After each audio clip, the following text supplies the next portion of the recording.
नमस्कार, मैं हूं मृत्युंजय कुमार झा और आपकी खबर आपका फ़ायदा में आपका स्वागत है। आज का हमारा शो है एंटीबायोटिक पे। एंटी क्यों हो जाती है एंटीबायोटिक, आज यही हमारा सवाल है। एंटीबायोटिक का गलत इस्तेमाल आज ग्लोबल हेल्थ के सामने सबसे बड़ी चुनौती बन गई है। इसका सबसे ज़्यादा असर सर्जरी पर पड़ रहा है, क्योंकि कई मामलों में एंटीबायोटिक दवाएं अब काम नहीं कर रही हैं। ऐसे में ऑपरेशन के बाद छोटा सा इन्फेक्शन भी जल्दी ठीक नहीं हो पा रहा है। नतीजा ये हो रहा है कि मरीजों को लंबे समय तक अस्पताल में एडमिट रहना पड़ता है। कई बार तो मरीजों की जान तक चली जाती है। आखिर एंटीबायोटिक का गलत इस्तेमाल कितना ख़तरनाक है और इसे कैसे कंट्रोल किया जाए, आज हम इसी पर चर्चा करेंगे। लेकिन उससे पहले देखिए ये रिपोर्ट।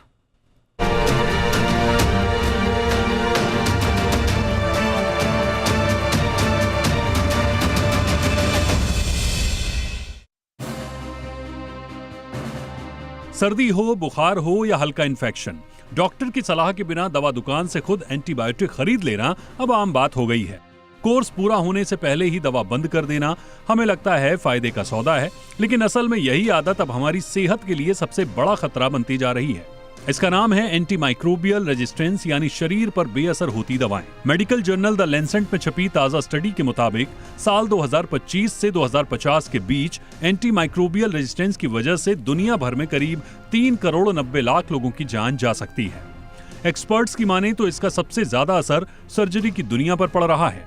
अपेंडिक्स का ऑपरेशन हो, गॉल ब्लैडर की सर्जरी हो या पेट का बड़ा ऑपरेशन, अगर इन्फेक्शन देने वाले बैक्टीरिया पर दवाओं का असर ही नहीं होगा तो मरीज की मुश्किलें कई गुना बढ़ जाएंगी। विश्व स्वास्थ्य संगठन यानी WHO की रिपोर्ट कहती है कि गरीब और विकासशील देशों में सर्जरी के बाद होने वाला इन्फेक्शन सबसे आम हेल्थ प्रॉब्लम बन चुका है। यहाँ ऑपरेशन करवाने वाले करीब 11% मरीजों को ये इन्फेक्शन अपनी चपेट में ले लेता है। WHO की गाइडलाइन साफ कहती है कि एंटीबायोटिक सिर्फ ऑपरेशन से पहले दी जानी चाहिए। ऑपरेशन के बाद इसे लंबे समय तक चलाने का कोई खास फायदा नहीं होता। इसी द लैंसेट की एक और स्टडी बताती है कि साल 2019 में दुनिया भर में करीब 12,70,000 मौतें सीधे तौर पर एंटीबायोटिक रेजिस्टेंस की वजह से हुई हैं। वहीं करीब 49,50,000 मौतों में दवा प्रतिरोधी बैक्टीरिया इन्फेक्शन का सीधा कनेक्शन पाया गया। यानी ये खतरा अब दुनिया की सबसे बड़ी सेहत की चुनौतियों में शुमार हो चुका है। एंटीबायोटिक कोई जादुई दवाई नहीं है कि जब चाहा उठाकर खा लिया।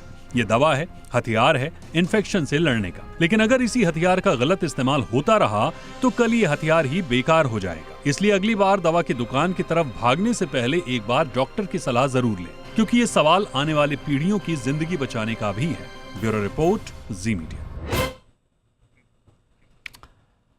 और चलिए अब चर्चा को आगे बढ़ाते हैं। और आज की इस चर्चा में हमारे साथ 3 खास मेहमान जुड़ रहे हैं। हमारे साथ हैं doctor Manoj Kumar, vice chairman cardiac sciences Max health care के। हमारे साथ हैं doctor Aloy J Mukherjee, general surgeon, Indraprastha Apollo hospital के। और साथ ही हमारे साथ हैं doctor Rajiv Ranjan, director critical care Medanta hospital के। आप तीनों का बहुत बहुत स्वागत है। मेरा सबसे पहला सवाल मनोज जी आपसे होगा, चूँकि ये जो रिपोर्ट है उसमें ये है कि जो सर्जिकल का प्रोसीजर है वो बहुत चैलेंजिंग हो रहा है because of overdose of antibiotic. क्या आप इस बात को मानते हैं? और ये दिक्कत, आप चूँकि आप खुद हार्ट सर्जन हैं, क्या ये दिक्कत आती है सर? वाकई आप लोग फील करते हैं इसको? देखिए मृत्युंजय जी, एंटीमाइक्रोबियल रेजिस्टेंस जो है ये बहुत बड़ा हेल्थ कंसर्न है, ग्लोबल हेल्थ कंसर्न है और हिंदुस्तान में तो बहुत ज़्यादा है। अगर आपने रिपोर्ट में बोला करीब 3 लाख मौतें हिंदुस्तान में एंटीमाइक्रोबियल रेजिस्टेंस या एंटीबायोटिक रेजिस्टेंस की वजह से होती है। और एक डेटा आया है कि 2050 तक मतलब 20 लाख मौतें हो जाएंगी इस वजह से, एंटीमाइक्रोबियल रेजिस्टेंस से। तो निश्चित तौर पे ये बढ़ रहा है, कारण जो भी है। देखिए ये प्योरली कोई बायोमेडिकल इशू नहीं है, इसमें बहुत सारी चीज़ें हैं जिसको हमें समझना पड़ेगा कि ये प्रॉब्लम जो है पॉलिटिकल है, इन्वायरमेंटल है, सोशल फैक्टर्स इसमें इन्वॉल्व होते हैं। तो आज आप देख रहे हैं कि तमाम बैक्टीरिया, केवल बैक्टीरिया नहीं, वायरस, बैक्टीरिया, फंगस, सब रेजिस्टेंट हो रहे हैं जो पहले उस एंटीबायोटिक से सेंसिटिव होते थे। अब जो दिक्कत आ रही है कि आप जैसे सर्जरी में जो अभी जो रिपोर्ट आपने बताई कि even pre operative single dose एक एंटीबायोटिक्स दे देते हैं तो उसकी ज़रूरत नहीं पड़ती है कि आप लंबे समय तक एंटीबायोटिक्स दें। बट ये यूज हो रहा है इसको हम लोग ऐसे सोचते हैं कि एक प्रोफाइलेक्सिस है, इसमें इन्फेक्शन कंट्रोल होगा, बट हो रहा है उल्टा। तो ये निश्चित तौर पे एक गंभीर चिंता का विषय है और मैं आपको बताऊं कि इस पे सरकार के कई कदम उठे, नेशनल एक्शन प्लान बना, वन हेल्थ पॉलिसी बनी, बट इसका कोई ज़मीन पे कोई इफेक्ट नहीं लग रहा है कि कोई बहुत ज़्यादा चेंज हुए हैं। चाहे जो भी है, हमारी सोशियो इकोनॉमिक स्टेटस ऐसी है, लिटरेसी रेट कम है, इस वजह से हम जाते हैं ओवर द काउंटर एंटीबायोटिक्स खरीद लेते हैं, खाते रहते हैं, उसके वजह से है।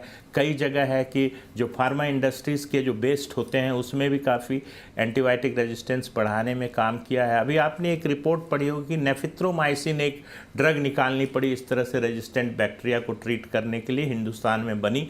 तो निश्चित तौर पे ये एक बहुत बड़ा हेल्थ कंसर्न है और ख़ास करके जो इलेक्टिव सर्जरी है उसके बाद जो आप एंटीबायोटिक्स यूज़ करते हैं और उसमें अगर कोई सेकेंडरी इन्फेक्शन होता है तो ये दोनों के लिए, मरीज़ के लिए और डॉक्टर को भी बहुत कहिए निराशा की स्थिति में। एग्जैक्टली ये बहुत महत्वपूर्ण मुद्दा है और ये कंसर्न बिल्कुल जायज़ है। अब डॉक्टर एलॉय, आप ज़रा बताइए सर कि ये कैसे समझा, अगर मान लीजिए सर्जरी के बाद किसी मरीज की रिकवरी अगर स्लो है तो ये कैसे पता किया जाए कि ये जो स्लो है इसके पीछे एंटीबायोटिक वजह है या कुछ और वजह है? देखिए, बड़ा अच्छा सवाल है मृत्युंजय जी। तो जैसे कि डॉक्टर मनोज ने अभी एड्रेस किया कि ये जो प्रॉब्लम है बड़ा लार्ज स्केल में प्लेग कर रहा है एंड हर स्पेशलिटी में, स्पेशली सर्जिकल स्पेशलिटीज में देखा जाए तो it has plagued to a large extent. अब आपका जो क्वेश्चन है कि कैसे पता चले कि ये जो पेशेंट जो डिटोरिएट कर रहे हैं whether it is due to antibiotic resistance और नॉट, बिकॉज इनका सबसे पहले जो रूटीन प्रोसीजर्स है, रूटीन प्रोसीजर्स में जो एंटीबायोटिक हम लोग यूज कर रहे हैं तो वो अगर हम लोग may be over a period of time उसको कंटिन्यू करें या ओवरस्टेप करें एंड वी सी दैट कि हमारा जो पेशेंट्स है दे आर नॉट रेस्पॉन्डिंग, जो बेसिक प्रोसीजर है, सपोज किसी का रूटीन प्रोसीजर्स है, they are not responding to the routine antibiotics, उसके बाद भी पेशेंट डिटोरिएट कर रहे हैं तो डेफिनेटली एक एंटीमाइक्रोबियल रेजिस्टेंस सस्पेक्ट करना होगा। तो एंड आल्सो द फैक्ट कि अगर हम देखें कि उस आईसीयू सेटिंग में, उस हॉस्पिटल सेटिंग में कल्चर्स जो आइसोलेट हो, उस कल्चर्स में अगर इस तरह का कीटाणु अगर ग्रो कर रहा है तो definitely we can see that कि एंटीमाइक्रोबियल रेजिस्टेंस काफी स्ट्रांग है। सो ओवरऑल पेशेंट का क्लिनिकल कंडीशन, पेशेंट का जो जिस कंडीशन के लिए पेशेंट का सर्जरी हुआ एंड ओवरऑल जिस तरह से अगर द क्वांटम ऑफ डिजीज से ज्यादा डिटोरिएशन, रैपिड डिटोरिएशन हो तो definitely we have to understand कि it is not working very well. So ये एक हमारा वो है, we have to take it. अब राजीव रंजन जी, सर आप जरा बताइए कि आपका टेक क्या है? क्या आपको वाकई लगता है कि अगर प्रिस्क्राइब तरीके से, ठीक तरीके से अगर एंटीबायोटिक का इस्तेमाल कोई नहीं करता है, अगर उनको कोई सर्जरी करानी पड़ती है तो उनके लिए ज़्यादा दिक्कत वाली बात हो सकती है? जैसा कि आपने अपने रिपोर्ट में भी दिखाया और बाकी पैनलिस्ट ने भी बताया कि एंटीमाइक्रोबियल रेजिस्टेंस आज एक बड़ी गंभीर समस्या बन चुकी है। सबसे इम्पोर्टेंट बात यह है कि जो हम लोग प्रोफाइलैक्सिस की बात कर रहे हैं, ये गाइडलाइंस के हिसाब से मात्र 48 आवर्स के अंदर में बंद करनी है और इसे लंबे अवधि तक नहीं चलाना है।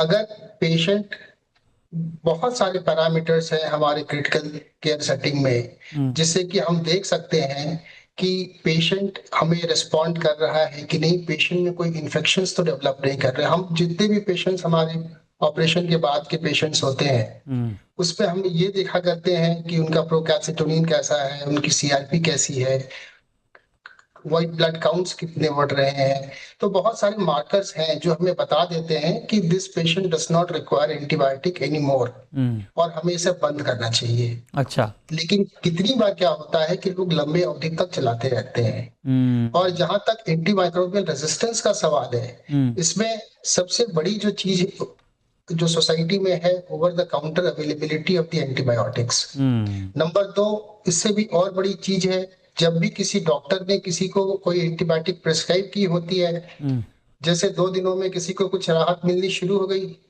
तो तीसरे दिन उसने बंद कर दी। डॉक्टर ने कहा था 7 दिन तक खाना। अब ये अच्छा।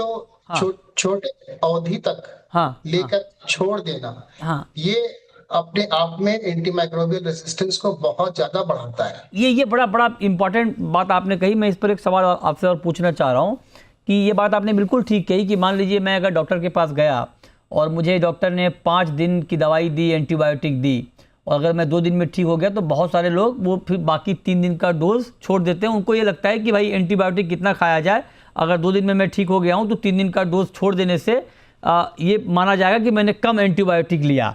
ये भ्रम है क्या? अगर मान लीजिए 5 दिन का प्रॉपर डोज है सर, ठीक है, मैं 2 दिन में ठीक हो जाऊँ, तो क्या मुझे 5 दिन एंटीबायोटिक लेते रहना चाहिए? अगर मैं 2 दिन में बंद कर देता हूँ तो इसका खामियाजा क्या होगा, ये जरा बताइए एक बार फिर से। जैसा कि आपने बताया, अगर डॉक्टर ने 5 दिन के लिए प्रेस्क्राइब किया है तो इसका मतलब है कि 5 दिनों में वो इन्फेक्शन रूट आउट होगा। आपने कुछ बैक्टीरिया तो मार दिए, लेकिन कुछ बैक्टीरिया बचे रह गए। और हम सबको ये बात पता है कि ये जो रेजिस्टेंस है ये एक नेचुरल फिनोमेना है। आज से 30 साल पहले जो सिंपल एक टाइफाइड की फीवर की दवा की, टाइफाइड के फीवर के लिए क्लोरामफेनिकॉल दी जाती थी, बहुत बेसिक एंटीबायोटिक होती थी। आज वो एंटीबायोटिक नहीं काम करता। हालांकि धीरे धीरे धीरे ये रेजिस्टेंस डेवलप करते हैं, लेकिन हमारे कुछ कृतों ने इस रेजिस्टेंस के प्रोसेस को काफी हैसन कर दिया है, राइट, काफी तेजी से बढ़ा दिया है। इसलिए जो डॉक्टर ने प्रेस्क्राइब किया है उस हिसाब से उस अवधि तक अवश्य दवा लें। ठीक है, ठीक बात है। अब मनोज जी, ये बात तो ठीक है कि जितनी डोज आपको दी जाए उतना लीजिए, लेकिन दिक्कत कोई भी एक आम आदमी बचना चाहता है दवाई से कि ना खाना पड़े, या वो कई बार अगर कोई दिक्कत आती है तो वो सोचते हैं कि जल्दी ठीक हो जाऊं। अब ये कैसे तय किया जाए कि मैं जो एंटीबायोटिक ले रहा हूं तो मैं ज़्यादा इस्तेमाल कर रहा हूं, कम इस्तेमाल कर रहा हूं? इसका पैरामीटर क्या है चेक करने का, पकड़ने का? कोई आदमी ये कैसे समझे कि मैंने पिछले 1 साल में ज़्यादा एंटीबायोटिक का इस्तेमाल कर लिया है, 2 साल में कर लिया है, या कम किया है, या प्रॉपर किया है? मनोज जी। देखिए मृत्युंजय जी, देखिए अभी जो ICMR की 7th रिपोर्ट आई थी उसमें देखा गया था कि जो एफिकेसी ऑफ एंटीबायोटिक्स है वो ड्रॉप की है। ये डॉक्यूमेंटेड फैक्ट है उस रिपोर्ट में। और एक चीज़ और मैं दर्शकों को बताना चाहूँगा कि देश में एंटी माइक्रोबियल रेजिस्टेंस की वजह से होने वाली मौतें, diabetes, kidney disease, lungs disease, इन सब से ज़्यादा मौतें होती हैं एंटी माइक्रोबियल रेजिस्टेंस से। ये बहुत बड़ा इशू है, बहुत बड़ा हेल्थ कंसर्न है। आपने जो बोला कि क्या डोज है, तो सबसे पहले मैं यही चीज़ एम्फेसाइज करना चाहता हूँ, इस पे जोर देना चाहता हूँ कि ये सेल्फ डिटरमाइन मत कीजिए। सेल्फ जो प्रिस्क्रिप्शन होता है ना, उसी की वजह से ये सारी दिक्कतें आती हैं। डॉक्टर्स आपको एफिकेसी रिक्वायरमेंट, देखिए अधिकांशतः एंटीबायोटिक्स जो सेल्फ लेते हैं लोग वो वायरल डिजीजेज में लेते हैं कि आपको लगता है कि एंटीबायोटिक एक वंडर ड्रग है, स्ट्रॉन्ग ड्रग है और हमको तुरंत ठीक कर देगा। तो मुझे लगता है कि उस जगह पे अगर हिट किया जाए, ठीक है, तो आपको ओवर द काउंटर एंटीबायोटिक्स मिलना बंद हो जाए। आप डिसाइड नहीं करें कि हमने एंटीबायोटिक्स पूरी खाई, आधी खाई, पार्शियली ट्रीटेड हूँ। डॉक्टर्स को डिसाइड करने दीजिए। अगर डॉक्टर ने प्रिस्क्राइब किया है 5 दिन, इसका मतलब 5 दिन आपको रिक्वायर्ड है। सर एक बात मनोज जी, ये बात जो आपने कही बिल्कुल ठीक है कि ओवर द काउंटर अपने मन से एंटीबायोटिक की दवा नहीं लेनी चाहिए जब तक डॉक्टर ना बताए। लेकिन ये बात आपकी बिल्कुल मैं मानता हूँ, 100% सहमत। लेकिन दूसरा सवाल विद ड्यू रिस्पेक्ट मैं आपसे पूछना चाहता हूँ, क्या आपको नहीं लगता है कि डॉक्टर्स भी कई बार एंटीबायोटिक लिख देते हैं जहाँ पर नहीं लिखना चाहिए होता, या उसकी ज़रूरत नहीं है, या कुछ ज़्यादा डोज रिकमेंड कर देते हैं? ये बात भी बीच में कई बार हुई, कई सारी रिपोर्ट आई, गाइडलाइन आई। आपको लगता है कि डॉक्टर्स को भी थोड़ा इसके ऊपर और गंभीरता से विचार करना चाहिए विदाउट टेस्ट कि वाकई ये वायरल इन्फेक्शन है कि नहीं है, नहीं लिखना चाहिए एंटीबायोटिक, या लिखते हैं क्या वो लोग ऐसा? देखिए मृत्युंजय जी, मैं आपके बात से पार्शियली सहमत हूँ कि प्रोफेशनल अंडरस्टैंडिंग होती है और उसको थोड़ा और मुझे लगता है इम्प्रूव करने की ज़रूरत है। अभी जो डेटा भी आप देखेंगे कि प्राइमरी हेल्थ केयर में ज़्यादा प्रेस्क्राइब हो रहे हैं एंटीबायोटिक्स, सेकेंडरी में कम, टर्शियरी में जनरली बड़े अस्पतालों में एंटीबायोटिक पॉलिसी होती है कि इस तरह के इन्फेक्शन को ये एंटीबायोटिक्स देनी है। तो आपकी बात सही है कि कई जीपीज के प्रिस्क्रिप्शन पे मैं देखता हूँ कि वो सर्दी, खांसी, जुकाम और एक दिन के फीवर में भी एंटीबायोटिक्स देते हैं। तो ज़्यादा प्रोफेशनल अंडरस्टैंडिंग की ज़रूरत है, ज़्यादा स्ट्रिक्ट गाइडलाइंस बनने की ज़रूरत है, और मैं तो यही कहूँगा कि क्रॉस सेक्टर कोऑपरेशन और गुड गवर्नेंस से ये कंट्रोल हो सकता है। ओके, एक रेड लाइन आती है एंटीबायोटिक्स पे, ठीक बात मना करती है कि ओवर राइट काउंटर सर, आप राइट। सेल ना करें, ये भी सरकार का उठाया हुआ कदम है, रेड लाइन साइन, बट कहाँ ये चीज़ें फॉलो नहीं हो पा रही। बिल्कुल ठीक बात है, ये बहुत महत्वपूर्ण बात कही। लेकिन क्विकली मैं ब्रेक पर जाऊंगा, लेकिन राजीव जी ब्रेक पर जाने से पहले एक ऑडियंस का बड़ा अच्छा सवाल आया है। वो कह रहे हैं कि क्या ये पता करने का कोई तरीका है, क्या कोई मेथोडोलॉजी कि अगर मैं एंटीबायोटिक रेजिस्टेंस हो गया हूं तो मैं कैसे पता करूं कि मैं हो गया हूं? अगर हो गया हूं तो उसका तरीका क्या है उसको दूर करने का, बचने का? एंटी माइक्रोबियल रेजिस्टेंस आप में हो गया है कि नहीं, ये पता करना आपकी जिम्मेवारी नहीं है।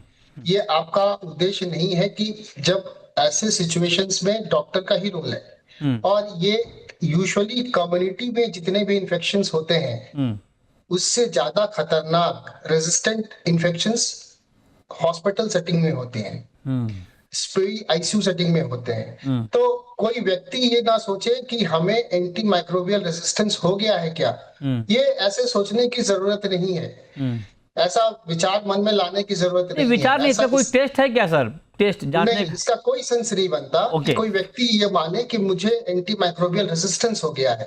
एंटी माइक्रोबियल रेजिस्टेंस उस व्यक्ति को हो सकता है जो कि किसी ऐसे सेटिंग में हो जिसमें कोई बीमारी हो, अब उसके लिए कोई एंटीबायोटिक दी जा रही हो जिससे वो रिस्पॉन्ड ना कर रहा हो। अच्छा, तब ये ख्याल आ सकता है कि इसको पेशेंट को रेजिस्टेंस हो रही है। और जैसा कि डॉक्टर मनोज ने आपको बताया कि ये जिस तरह से यूज करते हैं हम आजकल एंटीबायोटिक्स लोअर लेवल से लेकर ऊपर लेवल तक, इसमें एक रोक लगने की बहुत स्ट्रांग जरूरत है। आपको याद होगा 6 महीने पहले आदरणीय प्रधानमंत्री जी ने भी अपने मन की बात में इस बात को काफी स्ट्रांगली उठाया था कि ये एंटीमाइक्रोबियल रेजिस्टेंस से हमें बचने के लिए क्या क्या उपाय करने हैं। तो मेडिकल फर्टिनिटी, सोसाइटी, गवर्नमेंट, तीनों लेवल पे काम करने की जरूरत है। बिल्कुल ठीक बात है, हर लेवल पे काम करने की जरूरत है। छोटा सा ब्रेक लेंगे, बहुत दिलचस्प चर्चा है, तुरंत लौटते हैं।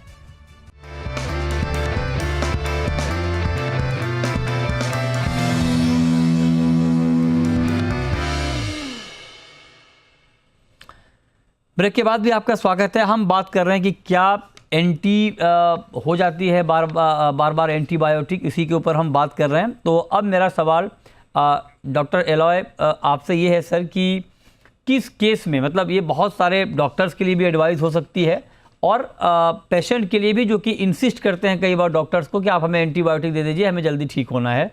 तो किस सिनारियो में एंटीबायोटिक दिया जाना चाहिए और किस सिनारियो में नहीं दिया जाना चाहिए? बड़ा उचित सवाल है।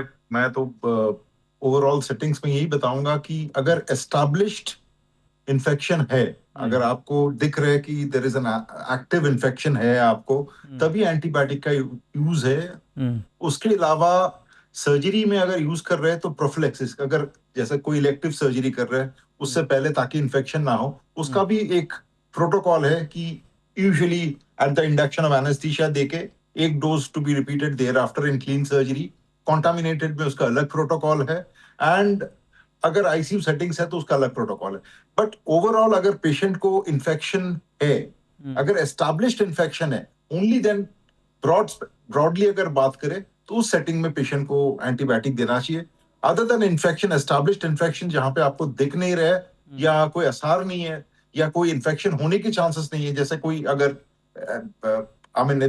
कोई ऐसा कोई वुंड है जहां पे अगर आपका लगता है कि ये इन्फेक्शन हो सकता है, तो maybe you can cover it with another 4 or 5 days of antibiotics. But established infection के अलावा कोई सर्दी, जुकाम, खांसी रूटीनली जैसे हो रहे, जैसे बाकी 2 पैनलिस्ट ने हमारे अभी इन्होंने रेस्पॉन्ड किया, तो उसमें ऐसे कोई एस्टैब्लिश्ड प्रोटोकॉल नहीं है, उससे रेजिस्टेंस ही बढ़ेगा। And there should be statutory norms to curb this. Right, perfect sir. लेकिन मनोज जी, क्या ये प्रोटोकॉल हो सकता है क्या, अगर एंटीबायोटिक के ओवरडोज को रोकना है मास लेवल पे, तो क्या एक प्रोटोकॉल ये होना चाहिए, या ये फिजिबल है क्या हमारे यहाँ कि विदाउट टेस्ट, जब तक ये प्रूफ ना हो जाए कि ये बैक्टीरियल इन्फेक्शन ही है, तब तक एंटीबायोटिक ना दिया जाए? मतलब विदाउट टेस्टिंग ये रिकमेंड ना किया जाए एंटीबायोटिक, क्या ये पॉसिबल है, या ये कारगर तरीका हो सकता है ओवरडोज को रोकने का? देखिए मृत्युंजय जी, अभी जैसे डॉक्टर साहब ने भी बताया कि एक डेफिनेट साइन ऑफ इन्फेक्शन होना चाहिए, बैक्टीरियल इन्फेक्शन होना चाहिए, तब आपको एंटीबायोटिक्स देना है। अब चाहे आप डॉक्टर ये डिसाइड करेगा कि उसके काउंट्स बढ़े हुए हैं, उसका प्रोकैल बढ़ा हुआ है, तरह तरह से वो देख सकते हैं। आप ब्लड कल्चर, यूरिन कल्चर कराते हैं, उससे पता चलता है कि है। तो मुझे लगता है कि जो इन्फेक्शन प्रूव्ड हो उसमें आप एंटीबायोटिक्स यूज़ करें। इम्पेरिकली एंटीबायोटिक यूज़ को मुझे लगता है कि उसको बंद करना होगा कि आपने सोचा। देखिए अब छोटी छोटी चीज़ें हैं, क्लिनिकल साइंस भी आते हैं, जैसे आपको खांसी हुई, सफ़ेद कफ आ रहा है, तो सेकेंडरी इन्फेक्शन नहीं, वही अगर ग्रीन कलर का स्पुटम आने लगा या पीला आने लगा तो chances of infection bacterial secondary bacterial infection है। तो ऐसे सिचुएशन में आप एंटीबायोटिक्स देते हैं। बट मुझे लगता है जिस दिन ये हो जाएगा कि ये ओवर द काउंटर सेल बंद हो जाएगा और डॉक्टर के प्रिस्क्रिप्शन से मिलेगा, तो कम से कम 50% जो यूज़ हो रहे हैं ना एंटीबायोटिक्स के, वो कम हो जाएंगे। 80 to 90% जो एंटीबायोटिक का प्रोडक्शन हमारे देश में होता है।